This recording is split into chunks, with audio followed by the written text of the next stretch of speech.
والحمدلله رب العالمين آخر ফরিয়াদ আয় আল্লাহ কলিজার টুকরা মা বোনগুলো পর্দার আড়ালে হাত বাড়াইছে রব্বুল আলামিন মা বোনগুলো লাল বেনারসি শাড়ি পইরা এই গ্রামে বউ হয়ে আসছে সাদা কাফনের টুকরা লইয়া এই গ্রাম থেকে বিদায় হয়ে কুরস্থানে চলে যাবে গো আল্লাহ ও রব্বুল আলামিন কলিজার টুকরা মা বোনগুলারে আবেদা সলিহা মুমিন আল্লাহ তুমি বানাইয়া দাও তোমার নবীজির আয় আল্লাহ কলিজার টুকরা ফাতেমার সাথে কাল কিয়ামতের ময়দানে হাসর নসর কোনাইয়া জান্নাতের অধিবাসী বানাইয়া দিও রব্বানা তাকাব্বাল মিন্না ইন্নাকা আনতাস সামিউল আলিম وتب علينا إنك أنت التواب الرحيم واجعل آخر كلامنا عند الموت لا إله إلا الله محمد رسول الله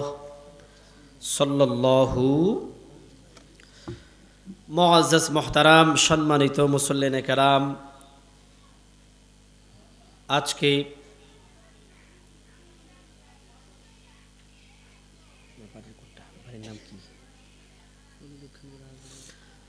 গোয়ালি দক্ষিণ পাড়া হাজারিবাড়ির উদ্যোগেও কবরবাসীর রুহের মাগফিরাত কামনায় সুন্নি মহাসম্মেলন সকলে বলে আলহামদুলিল্লাহ।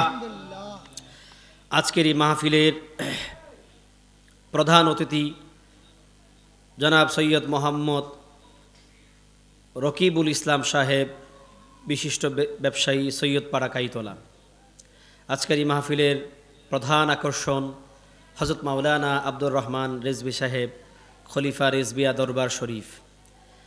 আজকের এই মাহফিলের প্রধান আকর্ষণ হযরত মাওলানা নজরুল ইসলাম আশিকি সাহেব, আরও উলামায়ে কারাম আজকের এই মাহফিলের শুভাগমন করবেন। আমরা এই আজকের এই মাহফিলে এসে অংশগ্রহণ করে এই মাহফিলকে সাফল্যমণ্ডিত করে তুলব। কেননা আজকের এই মাহফিল হয়তোবা আমাদের জীবনের অনেক শেষ মাহফিল হয়ে যেতে পারে, ঠিক কিনা? আমরা হেলাই ফেলাই দুনিয়ার জীবনের সময় সবচাইতে বেশি নষ্ট করি, কিন্তু আমাদের যে আরেকটা বড় জীবন পড়ে আছে, আমাদের মূল জীবন যে পড়ে আছে আখেরাত, ওই আখেরাতকে আমরা ভুলে যাই। এই জন্য যখন আখেরাতের কোনো মাহফিল হয়, আখেরাতের কোনো অনুষ্ঠান হয়, আখেরাত মুখী কোনো কার্যকলাপ হয়, ওগুলো এদিকে গিয়ে আমাদের কোনো তেমন মনোযোগ থাকে না। যদি দুনিয়াবি কোনো কনসার্ট হয়, গান বাদ্য হয়, এগুলো হইলে মানুষকে জায়গা দেওয়া যায়।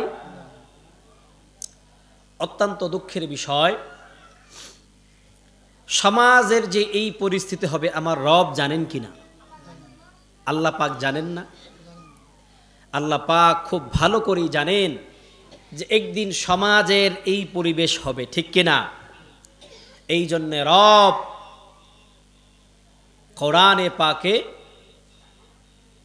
আমাদের পরিচয় তুলে ধরছে। আল্লাহ পাক কোরআনে পাকে মুমিনের নামেও সূরা দিছেন। কার নামে সূরা দিছেন?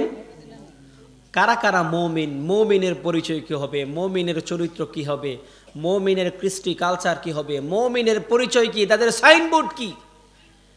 রব্বুল আলামিন সূরা মুমিনুনের 1 থেকে 10 আয়াতে মুমিনের পরিচয় দান করছে। আমি হয়তোবা এটা বলছি, এই গ্রামে এই আলোচনা আমি ইনশাল্লাহ করছি। আল্লাহ পাক আবার মুনাফিকের নামেও কোরআনে সূরা দিছেন। কার নামে? মুনাফিকের নামে কোরআনে সূরা দিছেন। আবার কাফেরের নামেও কোরআনে সূরা দিয়েছেন। আমরা পড়ি না?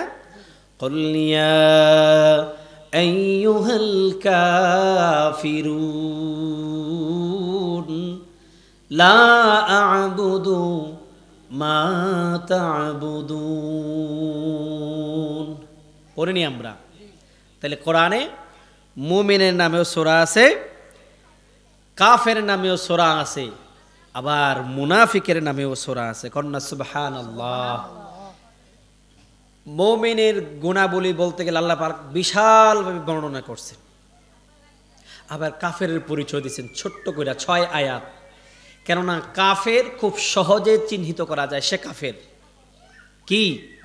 সে কাফের খুব অল্প সময়ে, খুব অল্প শব্দের মাধ্যমে তাকে চিহ্নিত করা যায়, সে কাফের। এই জন্য রব্বুল আলামিন কাফের পরিচয় দিতে গিয়া সূরা বাড়ান নাই, কেননা কাফের চিনা কি হবে? সহজ হবে। কি হবে? কাফের চিনা আমাদের জন্য সহজ হবে। কিন্তু সবচেয়ে বেশি যে ভয়ানকটা হবে সেটা হচ্ছে মুনাফিক চিনতে গিয়া, ঠিক কিনা? কেন কষ্ট হবে? রব্বুল আলামিন কাফের চিনার জন্য 6 আয়াতের একটা সূরা দিয়েছেন। কয় আয়াত? 6 আয়াতের একটা সূরা দিয়েছেন। এই 6 আয়াতের মাধ্যমে কাফেরকে চেনা যায়। কাফেরকে চিনতে বেশি কথার দরকার হয় না, বেশি শব্দের দরকার হয় না, কিন্তু মুনাফিক চিনতে গেলে অনেক সময়ের দরকার, ঠিক কিনা?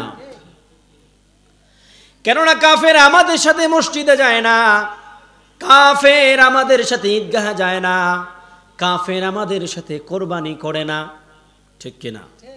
কাফের আমাদের মাহফিলে আসে না, কাফের আমাদের মাহফিলে যায় না, কাফেরগুলো আমাদের গোরস্থানে যায় না, কাফেরগুলো আমাদের সভা সমিতিতে আসে না, কাফেরের লেবাসগুলো আমাদের মতো হয় না, কাফেরের চেহারাগুলো আমাদের মতো হয় না।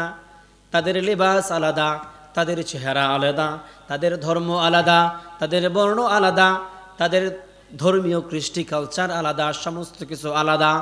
এই জন্য কাফের চেনার জন্য বেশি কষ্ট হয় না। রব্বুল আলামিন কাফেরের সংজ্ঞা ছোট্ট করে দিয়েছেন, কাফেরের পরিচয় ছোট করে তুলে ধরেছেন। কিন্তু মুনাফিক আমাদের সাথে মসজিদে যায় কি যায় না? যায়নিও। মুনাফিক আমাদের সাথে মসজিদে যায়নি। শুধু আমাদের সাথে নয়, খোদ আল্লাহর হাবিব সাল্লাল্লাহু আলাইহি ওয়াসাল্লাম মসজিদে নববীতে ইমামতি করছেননি। নবীর পিছে মুসলমান সাহাবী যেমন ছিল, মুনাফিক মার্কা কাফের গুলো ছিল কিনা? মাথায় টুপি, পাগড়ি, পাঞ্জাবি, মুখদারি, সুন্দর মিষ্টি কথা সব কিছু ছিল, কিন্তু ভিতরটা ছিল নিফাকি দ্বারা ভরপুর, ঠিক কিনা? কাফের যতক্ষণ পর্যন্ত কাফের ছিল, আল্লাহর হাবিব সাল্লাল্লাহু আলাইহি ওয়াসাল্লামের দরবারে আসতো না। তাদের দরবার ছিল আলাদা। নবীজি যে জামা মোবারকগুলো, যে লেবাসগুলো পরিধান করত, কাফের ওই লেবাস পরিধান করত না। নবীজির দরবারে কাফের কোনোদিন আইসা বসতো না। কিন্তু মুনাফিকগুলো নবীর মসজিদে থাকতো, নবীর হাদিস বর্ণনায় থাকতো, নবীর জিহাদের ময়দানে থাকতো, নবীর সব জায়গায় মুনাফিকগুলো ছিল। এই জন্য রব 6 আয়াতের মাধ্যমে কাফের পরিচয় দিলেও 6 আয়াতের মাধ্যমে মুনাফিকের পরিচয় দেয় নাই। রব বলেন, ইযা জাআকাল মুনাফিকুনা ক্বালু নাশহাদু ইন্নাকা লারাসূলুল্লাহ। কত সুন্দর করে কয় জানেননি? আমার রব কাফেরকে চিনায় দেয়, ও নবী শোনেন, নবী গো শোনেন, কত সুন্দর করে তারা আপনারা আয়েশা কয়, ক্বালু নাশহাদু ইন্নাকা লারাসূলুল্লাহ। ও আল্লাহর নবী,